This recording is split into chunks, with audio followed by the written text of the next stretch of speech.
Traditional credit files evaluate risk through point-in-time snapshots, a missed payment last year, a credit inquiry last month. These are static events, but human reliability is continuous, expressed daily through physical movement and habit. Because underwriting models rely exclusively on these historical snapshots, they carry inherent latency. By the time financial distress appears on a bureau report, the behavioral drift that caused it has already been happening for months. Daily physical activity, specifically sustained, disciplined exertion like cycling, offers a highly predictive vector for future reliability. Yet chief risk officers routinely discard this data. The rejection is a matter of evidence, not predictive power.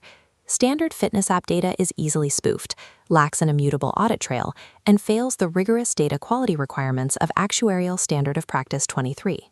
Any metric actionable in underwriting immediately triggers oversight from entities like the Consumer Financial Protection Bureau under the Equal Credit Opportunity Act. To be used in institutional pricing, the underlying data architecture must also satisfy the Federal Reserve's SR 11-7 standards for model risk management. The VIDAT framework solves this evidentiary gap. It converts raw physical movement into a tamper-evident, audit-grade institutional primitive. This evidentiary structure is built to meet the data standards required for FCRA-regulated consumer lending and strictly governed actuarial pricing models. The output of this verified architecture is a continuous longitudinal metric, the Behavioral Reliability Score, or BRS. By resolving the institutional data quality problem, VIDAT allows verified physical discipline to directly inform probability of default modeling and precise actuarial reserving. The architecture operates on a zero-trust premise. Every incoming GPS coordinate and motion sensor reading is treated as an active attempt at adversarial spoofing. Once a behavioral score carries financial consequences, bad actors will deploy tactics like GPS replay, mechanical device agitation, or systematic account sharing to farm activity points. This diagram shows the 4 independent authentication layers required to lock raw telemetry into a single verified data block. The first 2 layers correlate motion, timestamp, and location coherence, while running an entropy analysis on the route to detect algorithmic simulation. The third layer executes device-binding verification, proving via hardware correlation that the specific bicycle is physically associated with the registered user. The final layer matches the real-time pedaling cadence and acceleration signatures against the user's established behavioral fingerprint. Evading this detection grid requires an adversary to compromise all 4 independent systems simultaneously in real time. The protocol leaves no room for discretion. 3 integrity test failures in a rolling 30-day period trigger an immediate score freeze and quarantine the user's historical record for audit. This uncompromising anti-spoofing mechanism is the exact feature required to satisfy the stringent data quality standards of ASOP 23.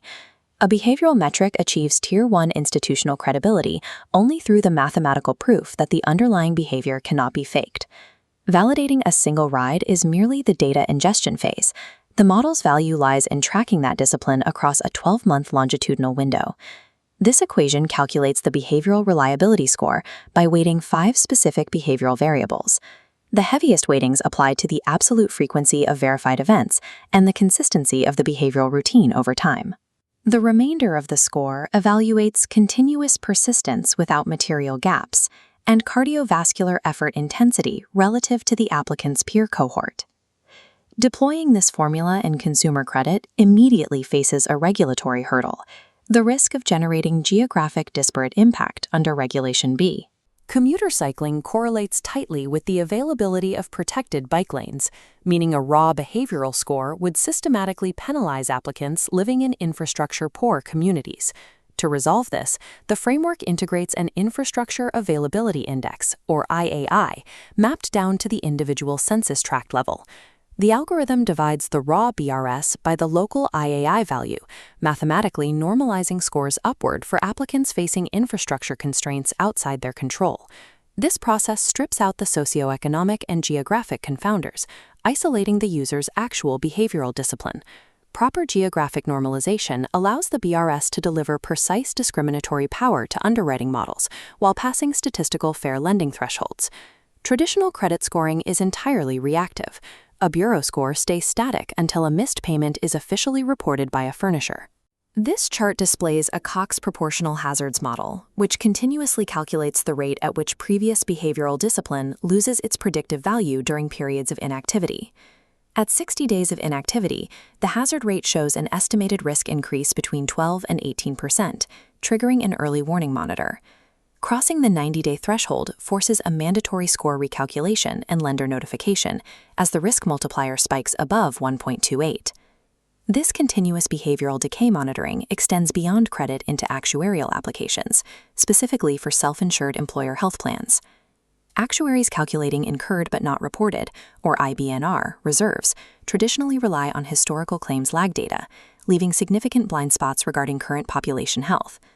Mapping verified physical discipline directly to expected healthcare utilization sharply compresses the statistical variance, reducing overall model uncertainty.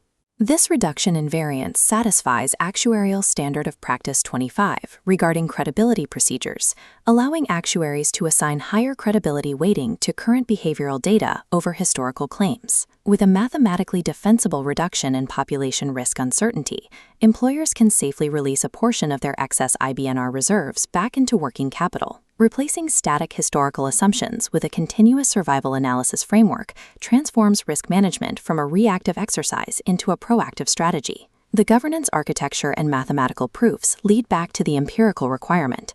The score must deliver measurable supplemental lift to existing credit models. This table presents the champion-challenger results, comparing a standard FICO-only baseline against models augmented by the behavioral reliability score. The IAI adjusted model demonstrates an area under the curve increase of 0.11 and pushes the Gini coefficient up 22 points compared to the baseline. For lending institutions targeting thin file populations, this magnitude of lift represents a substantial improvement in identifying creditworthy borrowers invisible to standard bureaus.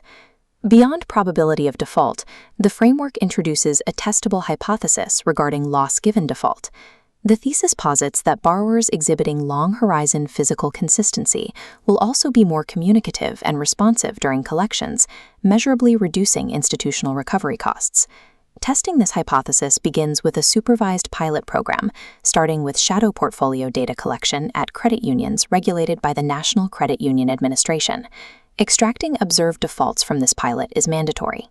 Accumulating 10,000 mature loan outcomes is the strict empirical gate required before engaging Tier 1 banks for Basel-aligned capital modeling.